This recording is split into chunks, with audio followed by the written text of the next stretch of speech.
जी वालेकुम सलाम। ਅੱਛਾ ਜੋ ਹੁਣ ਚੱਲ ਰਿਹਾ ਅਦਮ ਇਤਮਾਦ ਤਰੀਕੇ ਅਦਮ पीडीएम ਤੇ ਤੁਹਾਡਾ ਕੀ ਖਿਆਲ ਹੈ? ख्याल कुछ भी नहीं है, ये इमरान खान को इन्होंने अंडर एस्टिमेट किया हुआ है। इमरान खान इनको अपने जो है ना अपने घेरे में लेके आ गया हुआ है और इमरान खान का अब अदम एतमाद उसके खिलाफ आना बनता था। ये बात अभी की नहीं है, अभी जो इन्होंने इशू छोड़ा हुआ है जी महंगाई है, ये है वो है, ये आज से 3.5 साल का मसला है, ये 30 साल का मसला है पाकिस्तान का। लेकिन इमरान खान का अदम एतमाद बनता था क्यों? क्योंकि उसने अमेरिका को एब्सोल्युटली नॉट कह दिया था और उसका हक ही नहीं बनता। एक बंदा पाकिस्तान में वज़ीर आज़म है और वो आके अमेरिका को एब्सोल्युटली नॉट कह दे, भाई उसके इतने कमी पाकिस्तान में है, शहबाज शरीफ है, जरदारी है, उनके होते हुए ये यूरोपीय यूनियन को कह रहा है कि हमको तुम्हारे कमी है, तो उसके खिलाफ अदम एतमाद आनी ही आनी थी। लेकिन इमरान खान इनको जलसे जुलूसों में घेर के ले आया हुआ है, इन्होंने इमरान खान को समझा ही नहीं है। इमरान खान इनका वो हाल करेगा जो उन्होंने सोचा ही नहीं होगा। अच्छा, अब वज़ीर आज़म को क्या करना चाहिए?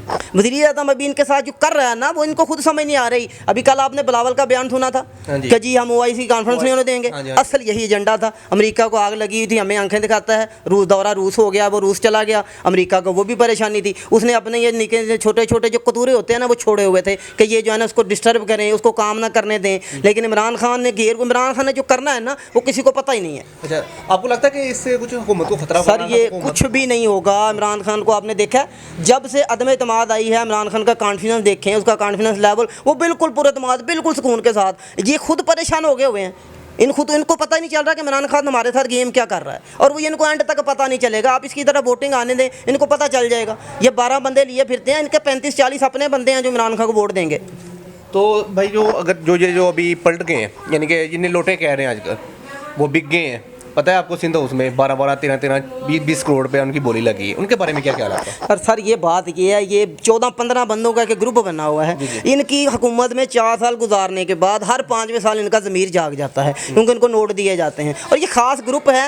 इनका ज़मीर आप इनको पाकिस्तान की अगर हिस्ट्री देखेंगे ना, इनके बाप दादा ये सारे ये हर 4 साल के बाद उनका ज़मीर जाग जाता है। इनको समझ आ जाती है कि अगली दफ़ा लोग किसका नाम ले रहे हैं, अगली दफ़ा हुकूमत किसकी बन रही है। पिछले दिनों आपने देखा था कि इमरान खान की पॉपुलैरिटी का ग्राफ नीचे था, उनका ज़मीर जाग गया कि अगली दफ़ा हम अपनी टिकट पक्की कर लें। वो नून लीग की टिकट पे गए, किसी ने पैसे लिए, लेकिन अभी आपने इमरान खान के जलसे देखे हैं, अवाम उसकी आवाज़ पे लब्बैक कह रही है। अवाम को भी असल कहानी का पता है, ये कोई तरीका तो नहीं है ना, मैं इतना बेवकूफ़ तो नहीं हूँ। ये 30 साल आपस में गधों की तरह, खच्चरों की तरह लड़ने वाले लोग आज एक दूसरे के अंदर हाथ में हाथ दिए हुए हैं इमरान खान को हटाने के लिए। उसके बाद अगले इलेक्शन में फिर ये एक दूसरे को गालियाँ देंगे। तो यार इन्होंने अवाम को इतना बेवकूफ़ समझ रखा है। आज ये इकट्ठे हैं, इलेक्शन में फिर ये कहेंगे जरदारी चोर है, बिलावल चोर है, वो कहेंगे जी नवाज शरीफ चोर है, शहबाज शरीफ चोर है। हुकूमत के चक्कर पड़े हुए इनको, और जरदारी साहब भी अपनी गेम कर रहे हैं। ये सबसे ज़्यादा नुकसान जो होना है ये फजल रहमान को होना है। तो फजल रहमान तो कह रहा था इमरान खान जो है यहूदी एजेंट है। फजल रहमान को तो आप छोड़ ही दें। इमरान खान यहूदी एजेंट है और जनाब उसने क्या काम किया अभी आपने देखा,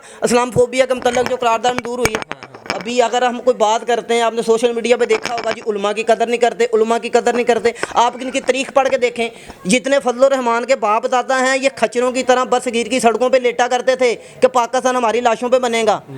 मैंने एक बयान सुन रहा था मौलाना इसाक साहब का, उसने इनकी तारीख बताई है। इन लोगों के बाप दादा जो थे वो नऊज़ बिल्ला कहते थे कि अगर नबी सल्लल्लाहु अलैहि वसल्लम के बाद कोई नबी आना होता तो वो गांधी नबी होता। इन लोगों ने कुफर के फतवे लगाए कायदे आज़म पे, ये उनके बाप दादा ही थे। तो इन्होंने ये भी बोला था ना इसके दादा ने कि शुक्र है हम पाकिस्तान बनाने, इन्होंने पाकिस्तान को गुनाह कहा। और इतना बेशर्म खानदान है, एक पहले ये बयान दे रहा है कि हम पाकिस्तान बनने के गुनाह में शामिल नहीं हैं और बाद में ये KPK का वज़ीर आला भी रहा है। ये सारे कुर्सी के पीछे हैं। और फजल रहमान की अब बात करते हैं, फजल रहमान का बाप जो था वो अंग्रेज़ों के खिलाफ जब मीटिंग होती थी तो फजल रहमान को बैठने नहीं देता था। किसी ने पूछा क्या वजह है, कि ना मेरा बेटा जो है ना ये पैसे लेके तो हमारी मुखबरियाँ करता है, अंग्रेज़ों को हमारी खबरें देता है।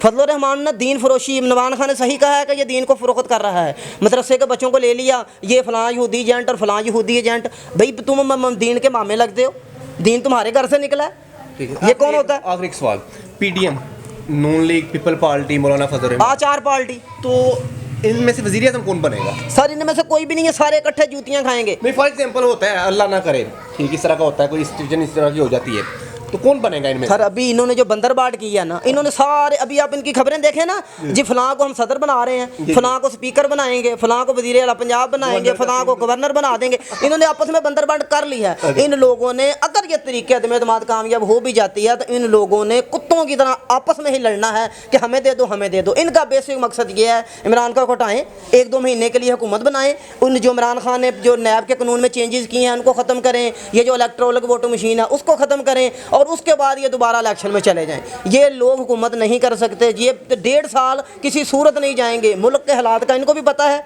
अब इमरान खान, पहले इन लोगों ने रोला डाला हुआ था महंगाई जी महंगाई जी महंगाई, पिछले दिनों इसने 10 रुपये तेल सस्ता किया, सबसे ज़्यादा चीखें इनकी निकल रही हैं कि जी इमरान खान ने बड़ा गलत फैसला किया, ये कौमी खजाने पे बोझ है, हम हुकूमत में आएंगे तो हमें महंगा करना पड़ेगा। ये वही चाल थी, वही काम था जो इन्होंने पहले करके गए हुए थे, वही इमरान खान ने किया, इनकी चीखें निकल रही हैं। असल मसला महंगाई नहीं है, असल मसला वो जो एक वो भगोड़ा बैठा हुआ है ना लंदन में, उसको किसी तरीके से नवाज शरीफ को लाना चाह रहे हैं। और जब तक इमरान खान जिंदा है और हुकूमत में है, नवाज शरीफ नहीं आ सकता। स्ट्रेचर पे ले आए, उसको तबूत में डाल के ले आए तो ले आए, इमरान खान के वज़ीर आज़म होते हुए वो नहीं आ सकता। इनको ये हम इसके केस वगैरह कमज़ोर करके तो उसको किसी तरीके से बरी करवा लें।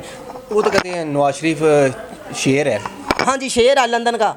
और लंदन में वो जो सर्कस के शेर नहीं होते, नवाज शरीफ सर्कस का शेर है। ठीक है, इलाज करवाने गया था, कोई उसको बीमारी नहीं है, उसको कोई बीमारी नहीं, वो बिल्कुल ठीक है। उसको बीमारी एक ही है, एहतसाब की। उसको एक ही मसला है इमरान खान का।